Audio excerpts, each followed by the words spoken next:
De volta com o nosso Vida Melhor, a gente vai agora conversar sobre saúde. Na verdade, a gente precisa entender bem o nosso corpo, porque a gente precisa cuidar bem dele, né? E se a gente não conhece, a gente acaba fazendo alguma coisa errada e às vezes nem com propósito, às vezes sem querer.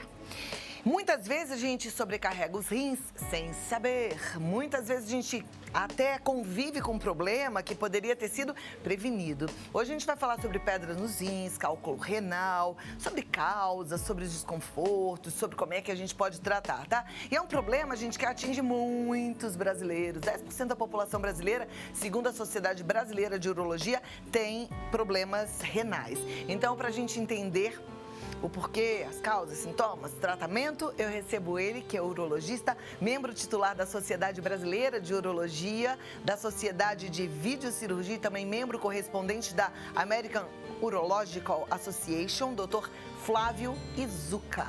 Isso. Tá certo? Seja bem-vindo, um prazer recebê-lo. Obrigado pelo convite. Prazer é tá nosso. Senta aqui pertinho pra gente conversar então sobre problemas nos rins, Sim. né? E pelo que eu tô entendendo, que eu dei uma lida, é muito mais frequente do que a gente imagina. Sim, Só que é silencioso. Extremamente frequente, né? Hoje estima-se que 15 a 20% da população tem pedra no rim ou vai ter. Então é uma incidência altíssima. Quando é pedra no rim, tem dor. Aí ela faz barulho, é isso? Na verdade, muita gente tem pedra no rim e não sabe, porque no início não dá nenhum sintoma. Esse é o problema. Então, a pedra só vai dar sintoma, vai dar dor quando a pedra resolve se mexer e sair do rim. Então vamos tentar entender um pouquinho como é que ela nasce. Por que que algumas pessoas têm e outras não? Tá, essa é uma ótima pergunta. A gente vê isso muito em famílias, né? Tem famílias de pessoas que têm pedra no rim, o pai, a mãe, o irmão, o filho, todo mundo tem pedra no rim. Então tem uma característica hereditária, tem muito a ver também com a alimentação, né? Hoje a gente vê que a incidência de pedra no rim está subindo, está aumentando. Isso tem muito a ver com hábitos de alimentação modernos, como comer muito alimento congelado, embutidos, alimentos com alto teor de sódio. Isso dá muita pedra no rim e muito excesso de carne também. Olha lá. E aí a gente precisa realmente parar, prestar atenção e fazer opção sempre por uma alimentação saudável, porque não é só em relação aos rins, né? Quer dizer, uma alimentação desregrada, com muito embutido, com muita comida industrializada, sempre sobrecarrega outra parte do corpo, além do rim também, e pode causar outros males. Então, mais uma vez, alimentação equilibrada e saudável, né? Comer direito é importante. Exatamente. Daí é importante lembrar também que algumas situações específicas também aumentam a chance de ter pedra no rim, como estar sedentário, não fazer uma prática de atividade física regular, né? Então, alguns medicamentos também podem provocar pedra nos rins. Vou dar o exemplo, por exemplo, da vitamina C, né? Que muita gente gosta de tomar vitamina C. Nós estamos agora num período de frio, o pessoal aí com muito medo de pegar gripe, sarampo. Então, tem gente que imagina que tomando bastante vitamina C vai proteger contra essas viroses e tem o risco de ter uma pedra no rim por causa do excesso de vitamina C, por exemplo. Olha lá, uma informação importante. O cálcio e a vitamina D também podem provocar pedra no rim? Sim. Na verdade, tem algumas coisas importantes que a gente tem que alertar, né? Por exemplo, uma mulher com osteopenia ou osteoporose já depois da menopausa, uma pergunta muito recorrente para nós, urologistas. Deve ou não fazer reposição de cálcio? A resposta é enfática, deve fazer reposição de cálcio, mas deve também acompanhar com o urologista, porque uma reposição de cálcio ou uma reposição excessiva de vitamina D pode provocar pedra nos rins. E nós, como urologistas, podemos proteger o rim através de várias formas. Tem muito mais coisa que a gente pode passar para o cliente, para o paciente, que além de beber mais água, tá?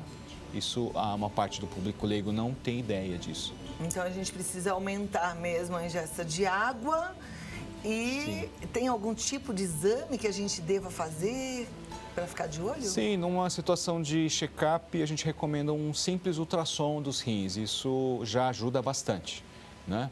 Mas quando o paciente está com uma crise de cólica renal, o ultrassom normalmente não é suficiente. O ideal é uma tomografia voltada para os rins e com protocolo para pedra nos rins. Não precisa de contraste, é um exame mais simplificado. Ok. Né?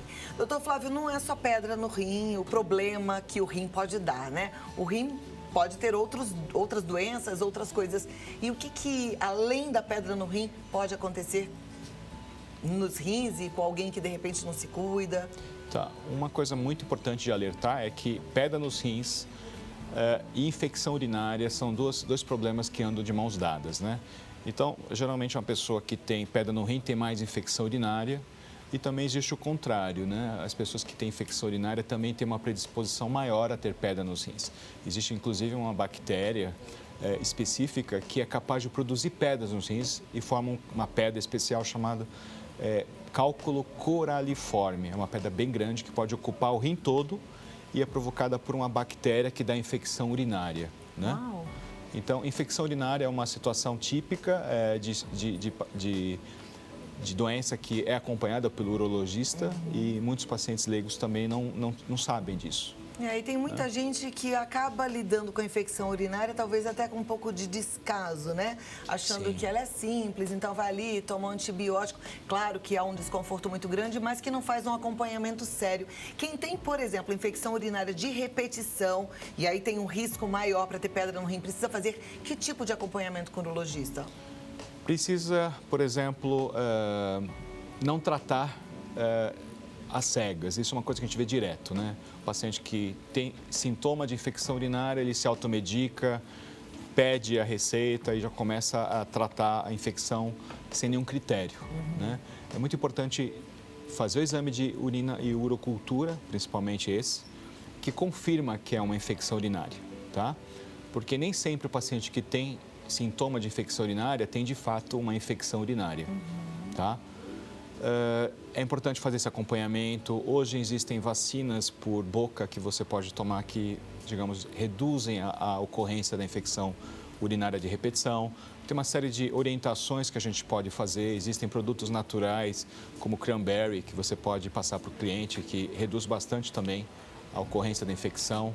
Existem hábitos e medidas que a gente pode orientar, dietas, prevenção para aquelas mulheres que têm infecção urinária associada à atividade sexual, que é uma situação também muito frequente que eu, como urologista, trato com muita frequência no consultório. E apesar de ter uma relação com a atividade sexual, não é uma doença sexualmente transmissível? Não, de forma a infecção alguma, urinária. não. Algumas mulheres ficam até preocupadas, Sim. Alguns casais entram em conflito porque falam, Sim. Poxa, mas você está com infecção urinária, pegou como? Pegou de quem? Não Sim. é sexualmente transmissível. Não. Infecção urinária não é uma doença sexualmente transmissível, mas para algumas mulheres é uma coisa que acaba tendo uma relação direta. A gente vê, tem, inclusive, mulheres que acabam tendo aversão à atividade sexual porque sabe que 1 ou 2 dias depois da atividade sexual vai ter uma cistite, tá? Então, é uma situação típica que nós, urologistas, podemos tratar e prevenir infecções urinárias. Existem várias abordagens que melhoram muito a qualidade de vida de uma mulher nessa situação, né? Perfeito. Então, como você falou que existe uma relação de infecção urinária com pedra no rim, eu estou aqui imaginando que quem tem infecção urinária, além de ter que fazer lá o acompanhamento com o urologista quando sentir os sintomas, precisa volta e meia também dar uma olhadinha nesse rim, como é que tá, porque pode estar então formando um cálculo renal, é isso? Pode. Lembrando que muitas vezes o paciente tem uma doença oculta, né? Ele não tem nenhuma ideia de que tem pedra no rim, pode ter uma pedra bem grande até, sabe? E que às vezes dá um sintoma, dá uma pontada, ele pensa que é uma dor de coluna e às vezes pode ter uma surpresa, faz um check-up e descobre que tem não uma, até várias pedras, isso é super frequente. Mulheres têm mais pedra no rins que homens? Na verdade, é o contrário. O contrário. Os homens têm mais pedra nos rins que as mulheres, né? Ok. Quando tem lá pedra e algumas pessoas entram em crise, sentem dores, como é que faz para melhorar tudo isso? Então, o paciente que dá entrada no pronto-socorro com cólica renal, ele é avaliado geralmente por um médico generalista, um cirurgião geral, e a gente segue um protocolo, né? Não é todo paciente que precisa ser atendido pelo urologista, né? Geralmente aquele paciente com uma dor que não melhora com a medicação, com uma dor refratária, nós somos acionados, né? E aí acabamos internando. Isso a gente leva em consideração vários critérios. Então, tamanho da pedra, localização, tempo de dor, se tem infecção urinária associada ou não, se tem um rim só, se tem doenças associadas, a gente acaba decidindo que ele precisa de uma intervenção. Diferente do passado, hoje nós fazemos cirurgias muito rápidas, simples, com uma recuperação muito breve. Então, a gente normalmente interna o paciente, consegue dar alta no mesmo dia ou no dia seguinte. Inclusive, eu trouxe um equipamento que não é muito conhecido, né? Quero ver. Tá? Eu trouxe novidades. esse equipamento. Hoje é uma das formas mais modernas de tratamento de pedra nos rins, né? Então, é um equipamento chamado ureteroscópio flexível e ele serve para quê? Serve para a gente operar o rim, né? Sem corte. A gente não fura a barriga, não é videolaparoscopia, o paciente obviamente anestesiado. Você entra com esse aparelho dentro do corpo do paciente pela uretra, sobe pela bexiga, ureter e essa ponta vai até dentro do rim, tá? Você vê que é um aparelho bem fino e você pode ver que ele é articulado, né? Ele faz curva e você consegue entrar em todas as cavidades do rim e com isso eu consigo limpar o rim. Isso não era possível até alguns anos atrás e hoje é a realidade, né? Hoje você consegue pegar um paciente com cólica renal, com várias pedras no rim e limpar o rim, tá? Sem corte. E no dia seguinte o paciente vai para casa com um curativo interno chamado catéter duplo J. Normalmente isso fica poucos dias no corpo do paciente, a gente tira no consultório, hoje é muito frequente essa abordagem. E o paciente não tem aquela recuperação, antigamente era muito longa, né? Com dores, cortes, e é eficiente, rápido, efetivo, né? Olha lá como a tecnologia é boa, né? E eu trouxe, inclusive, algumas pedras para você ver. Eu quero ver. Olha, a gente fica sempre no imaginário, né? O que é uma pedra no rim, qual é o tamanho da pedra no rim. Isso são pedras... São pedras reais. Reais de pacientes que eu operei, né? Você vê que elas não são grandes, né? Pequenininhas. São pequenas, mas o que importa não é o tamanho da pedra, né? O que importa é a relação entre o tamanho da pedra e o canal do ureter. Se o paciente, e é muito comum isso, o paciente tem um ureter muito fino, uma pedra pequena como essa, mais escurinha, que deve ter uns 3 milímetros, pode já desencadear uma cólica renal terrível, com uma dor que é a maior que ele já sentiu na vida, né? Essa outra mais clarinha, as duas são de cálcio, tá? Essa deve ter 5 milímetros e é o tamanho mais frequentemente associado à cólica renal, tá? E são pedras que acabam parando no canal do ureter, dando uma dor típica, uma dor que começa nas costas e vai cruzando para frente da barriga e vai para a virilha. E a localização da pedra a gente pode monitorar pela evolução da dor. A dor vai mudando de característica, vai descendo de acordo com a progressão da pedra que vai descendo pelo canal, tá? Olha lá, gente, uma coisinha pequenininha e quem tem cólica renal diz que é uma dor absurda. E que maravilhosa essa tecnologia, o quanto a medicina evoluiu para proporcionar todo essa melhora, esse conforto, esse tratamento eficiente, né? Tem uma coisa que muitos pacientes não sabem, eu acho que esse espaço é muito bom para a gente poder conscientizar a população. Muitos pacientes pensam que o tratamento do urologista acaba quando tira a pedra. Não, ele pode estar apenas começando. Por exemplo, essa pedrinha que a gente tira do paciente pode ser enviada para uma análise. A gente consegue descobrir a composição da pedra, existem várias composições de pedra. A gente pode pedir uma série de exames de laboratório com urina de 24 horas e com esses exames você consegue descobrir a razão do paciente ter pedra. Isso permite uma ação diferenciada, onde você vai fazer um tratamento específico para o problema do paciente. E eu vejo no meu consultório que a grande maioria dos pacientes não faz ideia que pode fazer uma prevenção... Tratar a causa. Personalizar, tratar a causa. Qual é a principal causa de pedra no rim? Bem, genericamente a gente fala que é pouca água, né? E uma alimentação incorreta. Eu vejo no consultório, quando você faz uma avaliação mais aprofundada, que as causas são muito diversificadas. Tem paciente que tem ácido úrico alto no sangue e muita eliminação de ácido úrico na urina, que dá uma pedra de ácido úrico, uma pedra laranja, uma cor bem típica, parece de ouro, né?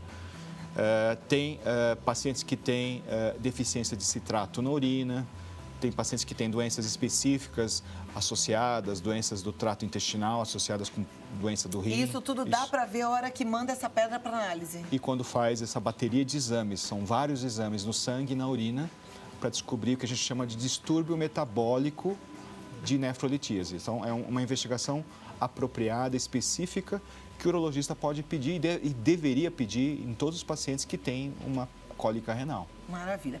Infelizmente, nosso tempo já acabou, eu queria conversar mais. Olha. Mas bem rapidinho, doutor, só para explicar para a turma, qual é a diferença do urologista para o nefrologista? É uma ótima pergunta. O urologista é cirurgião e o nefrologista é um clínico. Os dois médicos cuidam do mesmo órgão, que é o rim.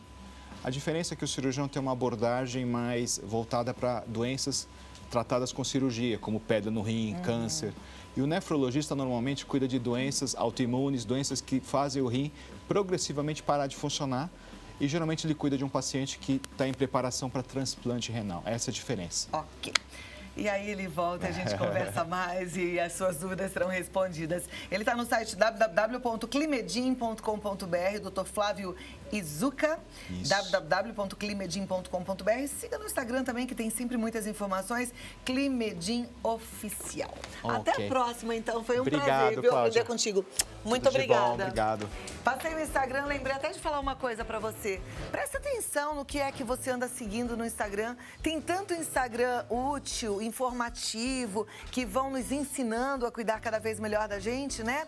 Ao passo que também tem tanto Instagram que deixa a gente com a autoestima pra baixo, que faz com que a gente se sinta mal, porque a gente fica achando que o mundo é cor-de-rosa e não é. Então presta atenção, o que é que você anda seguindo nas redes sociais, tá bom?